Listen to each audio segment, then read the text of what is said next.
कहानी की शुरुआत होती है एक घने जंगल को दिखाते हुए। एक आदमी पागलों की तरह भाग रहा था, इस उम्मीद में कि शायद उसे इस जंगल से भाग निकलने का कोई रास्ता मिल जाए। लेकिन ये जंगल इतना घना था कि यहाँ से बाहर जाने का कोई रास्ता नहीं नजर आ रहा था। यह आदमी सूरज को देखते हुए आगे बढ़ता है, लेकिन अब सूरज भी धीरे धीरे ढल रहा था। मगर इस आदमी ने भागना नहीं छोड़ा। भागते भागते एक पॉइंट आया जहाँ एक बोर्ड पर लिखा हुआ था पॉइंट ऑफ नो रिटर्न, यानी वहाँ से कोई वापस नहीं जा सकता। साथ ही इस बोर्ड पर नंबर 108B लिखा हुआ था। ये देखकर वो और भी ज्यादा परेशान हो जाता है। धीरे धीरे अंधेरा और बढ़ने लगा और पूरे जंगल में एक अजीब सा खौफ फैल गया। तभी अचानक एकदम से सारे परिंदे उड़कर वहाँ से चले जाते हैं। इस आदमी के कई मील के सफर के बाद भी उसे पूरे जंगल में कोई भी एक जंगली जानवर नहीं दिखाई दिया। न जाने ऐसा क्या था जिसे जंगली जानवर भी डर रहे थे। डर के मारे वह आदमी और भी तेजी से भागने लगा। लेकिन कई घंटों का सफर करने के बाद वह आदमी अचानक एक जगह पर आकर रुक गया और उसके चेहरे पर मायूसी छा गई, क्योंकि उसके सामने वही 108 नंबर वाला साइन बोर्ड था जिस पर लिखा हुआ था पॉइंट ऑफ नो रिटर्न। अब आदमी को समझ आया कि चाहे मैं जितना भी भागूं पर इस जंगल से निकल नहीं सकता। इसलिए अब वो वहाँ छुपने की जगह ढूंढने लगा, लेकिन वहाँ उसे छुपने के लिए कोई सेफ जगह नहीं मिली। इसीलिए अब वो पेड़ के ऊपर चढ़ जाता है, पर तभी उस पेड़ की टहनी टूट गई, जिससे वो आदमी काफी ऊंचाई से नीचे जमीन पर आ गिरा। पेड़ से गिरने के बाद वो बहुत ज्यादा जख्मी हो चुका था। उसे काफी गहरी चोटें आई। इससे पहले कि वो बेहोश हो जाता तभी अचानक जमीन हिलने लगी और अजीब सी गुराने की आवाजें आने लगी। वो आवाजें सुनकर आदमी के गले में सांसें अटक गईं। तभी अचानक कोई उसे खींच कर ले गया। खींचने वाला कौन था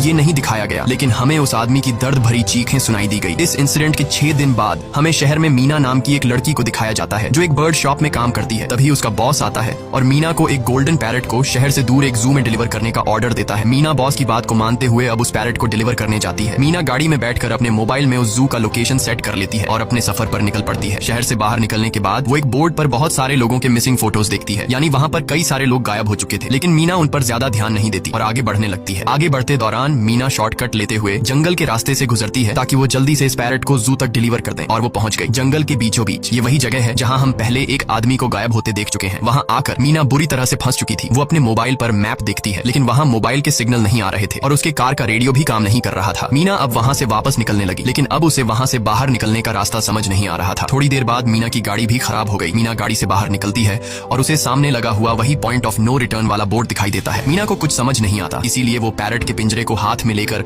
आसपास मदद ढूंढने आगे चली जाती है, लेकिन वहाँ आसपास किसी भी मदद का नामो निशान तक नहीं था। उसके बाद वो वापस उस जगह पर लौट आती है जहाँ उसने अपनी गाड़ी खड़ी की थी, लेकिन वहाँ से उसकी गाड़ी गायब हो चुकी थी। ये देखकर वो बहुत ज्यादा परेशान हुई। उसे लगा कि शायद वो उस जगह पर नहीं आई है जहाँ उसकी गाड़ी खड़ी थी, बल्कि ये किसी दूसरी जगह पर आ गई है और उसकी गाड़ी कहीं दूसरी जगह में खड़ी है, क्योंकि इस जंगल का हर एक पॉइंट एक ही जैसा दिखाई दे रहा था। अब अंधेरा भी गहरा होता जा रहा था। एकदम से पहले की तरह ही सभी परिंदे इन पेड़ों से उड़ जाते हैं। मीना को अब डर लगने लगा था, क्योंकि जमीन भी जोर जोर से हिल रही थी। मीना को वहाँ आसपास किसी के होने का एहसास होता है। तभी अचानक मीना को दूर किसी का साया नजर आया। मीना भागते हुए उसके पीछे आई, पर उसे वहाँ कोई भी नहीं मिला। तभी अचानक मीना को एक बूढ़ी